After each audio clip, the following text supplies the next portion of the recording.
Thank you, Jane, for your really wonderful talk. Um, Before I ask for questions, um, I'd like to tell you something, a memory that came to me while I was practicing. It came to me in this way. Um, my usual practice, especially for Sunday morning when there are so many people on the screen, is to look at each person on the screen individually and chant Kwanzaa Bosal, 8 repetitions of Kwanzaa Bosal um, for that person. When I came to a screen that happened to be blank, um, I filled it in with an old friend of mine, a childhood friend. His name is Johnny Tomares.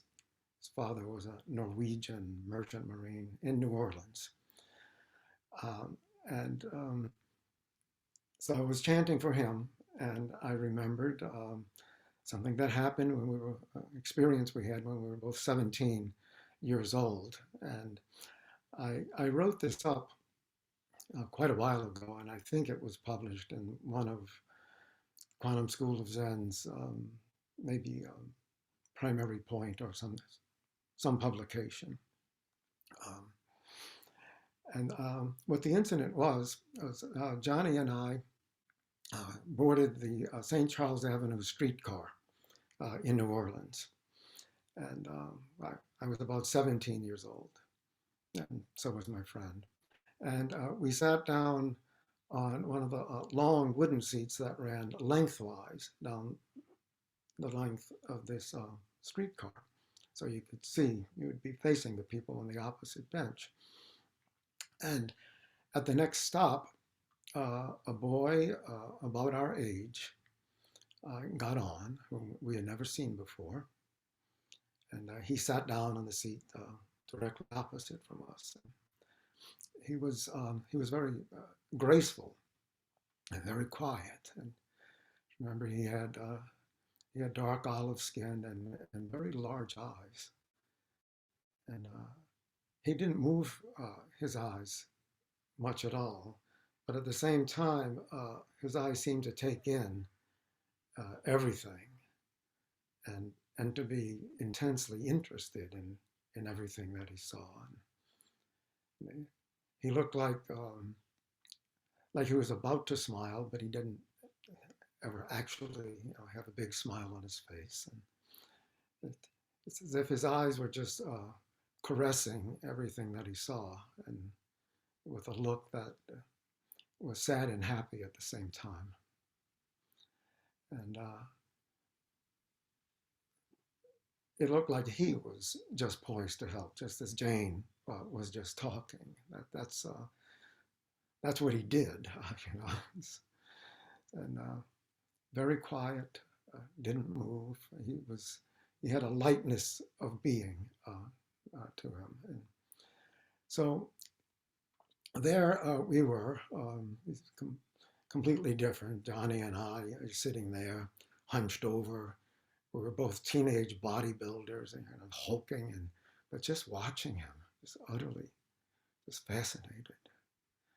And I remember, even now, I remember feeling that my whole life had changed, or it had the potential to change. And that I had been introduced to a totally different way of being. He only stayed on the streetcar for a couple of stops. And when he got off, Johnny and I looked at each other and, hey, you see that guy? He was so cool. Did you see his eyes? So yeah, maybe Buddha's eyes were like that. People took one look at him and knew their lives could be different. And, that they could wake up to something that Buddha had awakened up to. Of course, that's what Buddha means. It means awake. So maybe we shouldn't worry so much about what we say or do, just pay attention. Really, really pay attention to everything, to everyone you encounter all the time. And then yeah, maybe in that same moment, you know, ask yourself, what are you? What am I? How can I help? So, wanted to tell you that story. Um, if you have a question, just unmute yourself and ask.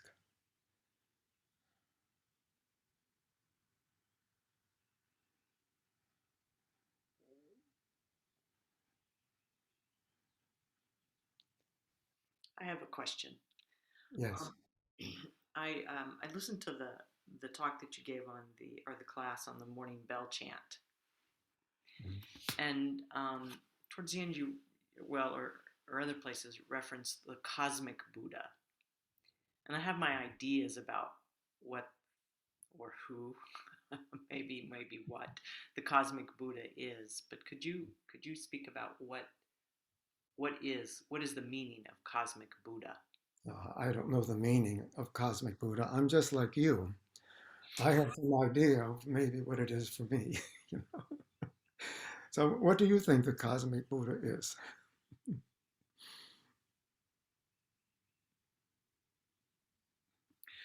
Well, we were at the I have just come up with this actually because we were at the McDonald Observatory outside of Fort Davis, Texas, Mm-hmm.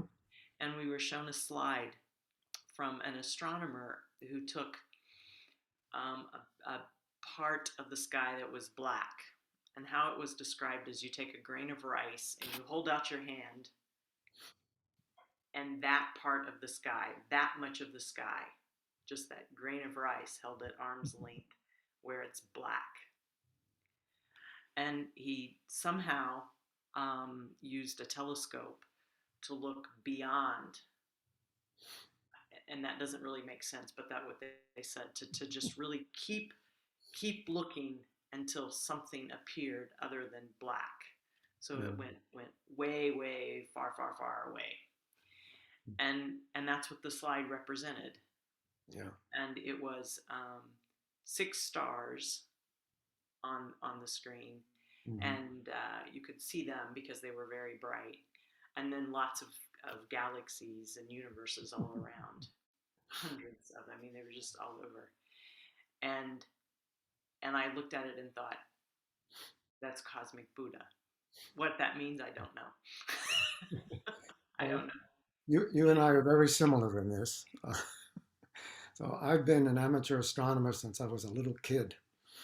I got my first telescope when I was 10 years old. And ever since then, I've always had at least one telescope. Right now, I have two, and some very large binoculars. Uh, so the night sky, we can only see unless we use telescopes. Uh, really, we can see the Milky Way, which is sort of our galaxy on edge, but it's one of billions of galaxies in the universe.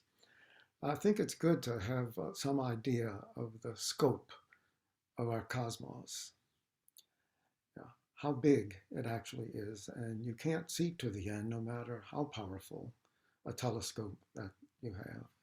It seems to go on and on and on and on, and it's filled with what we call stars. And each star, of course, is something like our sun, some smaller, most of them actually a lot bigger, and a lot of other clouds of gas and dust. And no matter how you look at it, just with the unaided eye or with a telescope, or just scanning it with binoculars, which is a wonderful thing to do, just ordinary binoculars. Just you know, get on a reclining lawn chair and back and just scan the sky. It doesn't matter if you know what you see or not. And some things will catch your eye even before you, you know, look at it with binoculars. So in the winter, the Pleiades, um, you, the seven sisters, you can only see six with the naked eye. When you said six stars before, I thought, I wonder if that's the Pleiades. And we're looking at the seven sisters. But when you put binoculars on it, oh, you can see 30 or 40 stars. And it's just beautiful. So, thinking of Vairocana, the great cosmic Buddha, I think of Vairocana as the universe, as the entire universe, throughout all space and time, with all of the stars and galaxies and planets and other beings that are within it. Um, that's Buddha for me. So that's the best answer I can give. I really do think, honestly, I mean, this is just no evidence for this, but that the notion of the great cosmic Buddha comes from people who simply looked at the night sky, which used to be a lot darker than it is for any of us. There were no street lights in ancient India or ancient anything. You know, you could see stars down to the sixth magnitude, which, there are some places that you can go to now, even now, and see this. It changes everything. You ain't seeing nothing until you've looked up at the dark sky in a truly dark sky sight and take a look at that. I don't see how you couldn't think of something like Vairocana looking like that. Maybe at the Midwest Sangha weekend, we'll have dark skies. It's enough out in the country, as I remember, and maybe it'll be clear and dark, and we can all observe Vairocana Buddha together. Put that on the schedule, would you, Margaret? Actually, I am going to put it on the schedule. I was going to ask you if you could bring a telescope. It's part at Tall Oaks. It's one of the paid services they offer. But I told them, I said, we can bring our own telescopes. They have a place to do it. So yeah.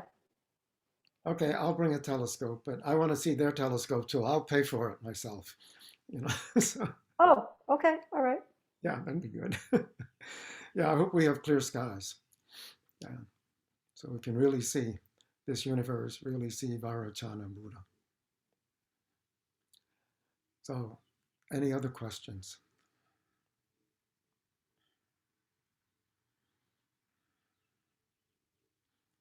Of course, you can just look at the screen and see Vairocana Buddha too. All the photons coming from this screen, entering our eyes, billions every second. It's great seeing everyone. Bunch of Buddhas.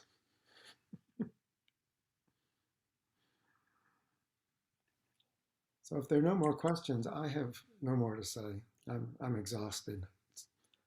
Um, so why don't we stop now and promise that you'll go out next time the sky is dark and really look at Vairocana. Thank you.